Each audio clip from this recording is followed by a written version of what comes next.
We're about 60 feet 6 inches, right? Okay. Oh! Tough crowd. Tough crowd.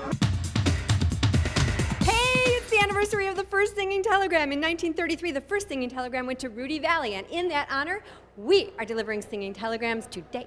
Are you the city manager? I sure am. I'm here to deliver a singing telegram to you. Okay. It's number crunching time, time to fix that bottom line. We're running out of time. Brother, can you spare a dime? This is going to help ensure that we're going to fix the budget even more so, thanks to your input. It's Halloween. It's so appropriate to have you here. To her, it simply is another child. Zelda Rubinstein became a national pop icon playing the supernatural seer who saves Carol Ann.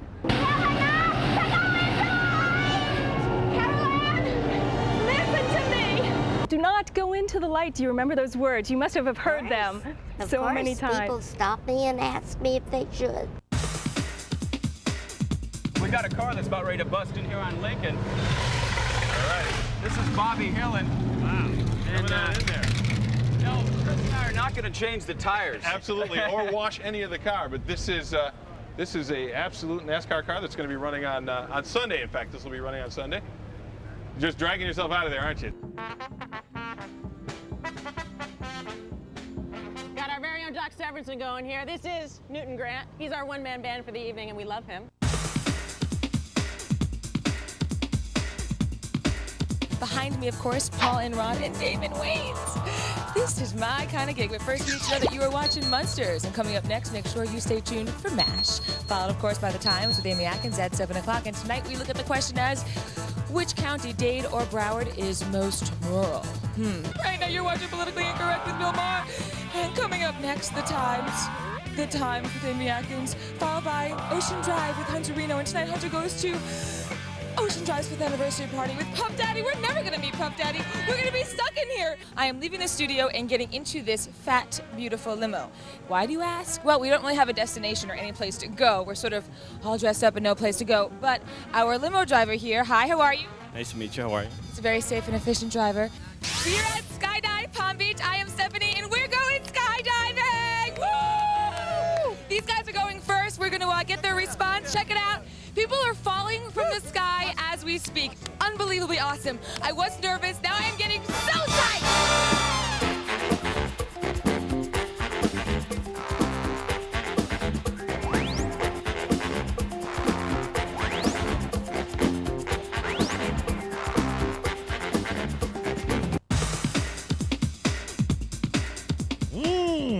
WAMI. WAMI. Whammy! May the whammy be with you. Yes, sir, WAMI, baby, yeah!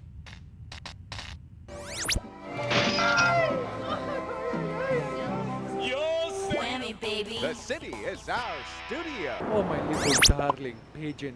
Don't be afraid of me. Come to me. I love you, my little pigeon. Whammy. The city's our studio. Whammy, boy, whammy!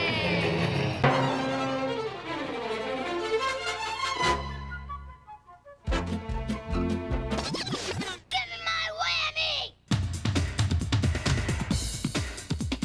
Yeah, Maria, remember? Okay, all right then. Okay, tell him where to go. Okay, go up, Go up a little bit. up. Okay, shoot. Oh my God, you got it! Zoe got one in for you. Oh, snap. Okay. You got it. And look what you won, Maria. Zoe, we can give you one of those too if you want. Pound puppies, baby. Oh, you want a pound puppy? She won a pound puppy. I always in that wanted one of camera. these. And then go and go down. They connect. They connect. They got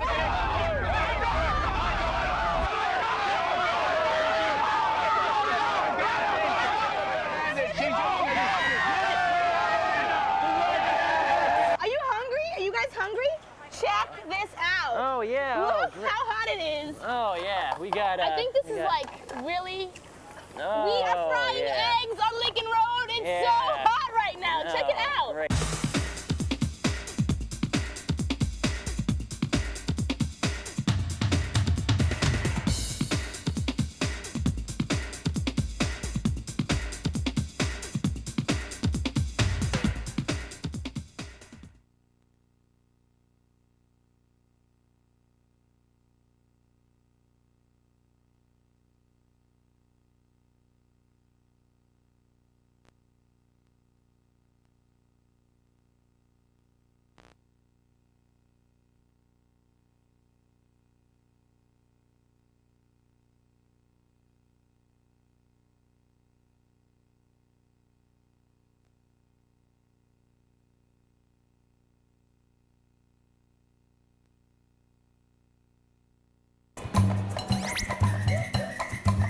This city is our studio.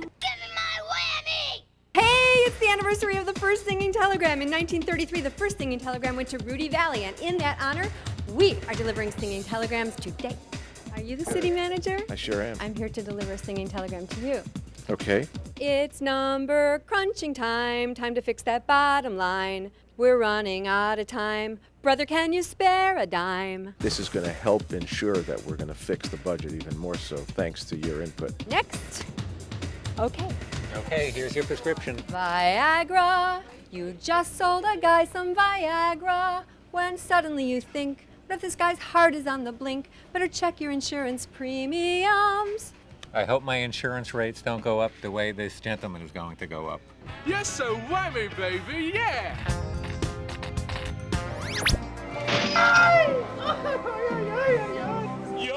Whammy, baby. The city is our studio.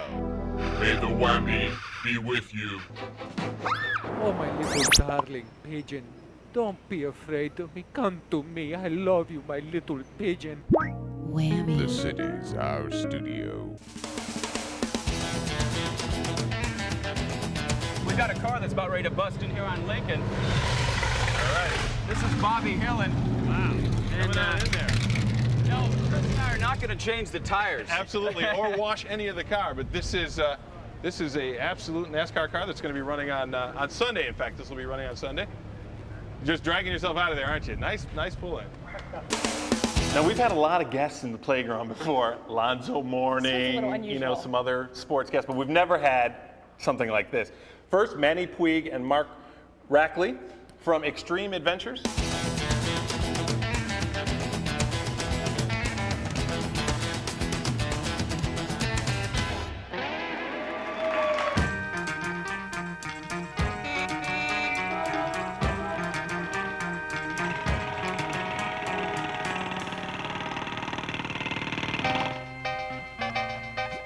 The city is our studio.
Where's Buddy? Where's Buddy? It's the question Democrats all over South Florida are asking. Where's Buddy? Where's Buddy? Gubernatorial hopeful Buddy McKay is rarely seen in these parts. Are you going to give up South Florida to Jeb Bush without a fight? Are you kidding? Give up South Florida? Not in 1,000 years. It seems like 1,000 years since he was last here. We finally spotted him. He's the one in the yarmulke, helping himself to a free lunch at Temple Beth Israel in Sunrise. Meanwhile, McKay's opponent, Jeb Bush, is seen all over South Florida, probably because he lives here. But McKay barely has a presence. I tried to call your office here in South Florida, and then I found out you don't have one. Why is that? Well, we're getting there. We're getting there. In fact, McKay's people claim he's been here 20 times since March, but apparently no one saw him. Maybe we should be getting a little better coverage. A campaign office in South Florida might help too. Where is your office going to be? Well, we'll have at least one in Broward. It'll be at the DEC headquarters. We're going to coordinate everywhere we can. We're cheapskates. Maybe he'll be able to afford those offices after the election. Buddy McKay says he'll be back in Florida on Friday. Winds are kicking up again and fanning the Florida fires. I-95 was closed in Brevard County due to a nearby blaze. Fire crews tried to dig a fire line in front of the road, but they failed. Meanwhile, thousands of people around Mims have been evacuated for the third time in 2 days. Firefighters thought they had contained the fire this morning, but the flames took off in another direction. Since Memorial Day, more than 1,700 fires have burned 85 homes and 250,000 acres in Florida. A Florida man is suing an exotic dancer claiming that she gave him whiplash. The unidentified man claims that while he was at his bachelor party at an exotic dance club, the dancer shoved her, quote, very large breasts into his face, and he hasn't been able to turn his head to the right ever since. And that was 2 years ago. The victim says he did not go to the doctor for 2 months after being hit with the breasts because he was too embarrassed. Who can blame him? Fidel Castro wears one, so does Matt Dillon, Manuel Noriega, and I'm wearing one right now. We're talking Guayabera, and this is officially Guayabera Day. Miami Beach Mayor Neeson Kasdan made the proclamation at a special ceremony for the famed Cuban shirt. It's been a Miami Beach tradition to wear the cool cotton shirts in the hot summer months, but they've been around for 400 years. Created in the 1500s for the Cuban caballeros, fashionable yet functional, the large pockets were designed for cigar smokers to store their flintstones and tobacco leaves. The name Guayabera? Cuban farm workers would wear the shirts to sell guava paste. Now, the Guayabera is a must-have in Cuba and all over southern Florida. I think I noticed more people my age who have an expanding waistline wearing Guayaberas. Is it one of those comfort things you can eat a big Cuban meal and not see it? You can eat a lot of dessert and it'll hide it well. Aquí en Miami es lo correcto porque aquí hay mucho calor, chico. Ramon Puig, South Florida's king of the Guayabera, and the man responsible for the one I'm wearing, says the shirt is a classic, and we agree. It's about honor, it's about trust, it's about commitment. Our relationship with valet parking attendants has never been more critical, and as Ben Mankiewicz explains, the Miami Beach Commission wants to improve the relationship. Valet parking is, when you think about it, an enormous leap of faith. How was the service? Not too good. You give your car, to many their most valuable possession, to a complete stranger who, as we all know too well, can sometimes abuse your car. But often in parking sparse Miami Beach, what choice is there? The employees sometimes are found to be either disruptive in the way they handle things or they have not been honest. Responding to public complaints, commissioners considered a strict valet code of conduct, one that gave the parking department broad powers, like the power to order a valet off the lot. This ordinance gives them the power to put a valet parking company out of business. But don't get too excited. Commissioners instead passed a watered-down measure without any code of conduct. Bottom line, the wait for your car will be just as long, your valuables are still in danger of being swiped, and your car may still be driven by a valet with a Formula One complex. A little worried about the valet taking care of the car the way I would do it myself. Meaning what? Do they park well? Are they going to take care and not bump something, dent something, scratch something? Valets themselves say the stereotype is dead wrong. More often than not, they are wrongly accused of stealing so a scam artist driver can make a buck. Are we supposed to take your word for it and just reach in our pocket and say how much money do you have in there? $1,000? Well, here's $1,000. You had a camera in there? How much is that worth? $1,000? Here's another $1,000. But usually, the gripe isn't grift, it's just lousy service. These people waited 20 minutes for their car, then got a little bonus. The valet driver pulled up, and we were standing on the side, and there was a puddle of water, and he just like went right into the puddle, which got, us wet and stuff. Did you splash him? I don't know. Come to think of it, maybe both valets and drivers need a code of conduct. Maybe. The commission still hasn't totally given up on the code of conduct. They sent it to the city lawyers to rework it. Ahead on the Times, salsa, not just for the chips anymore, what it's like to be a whiz kid, and Laura goes dolphin diving.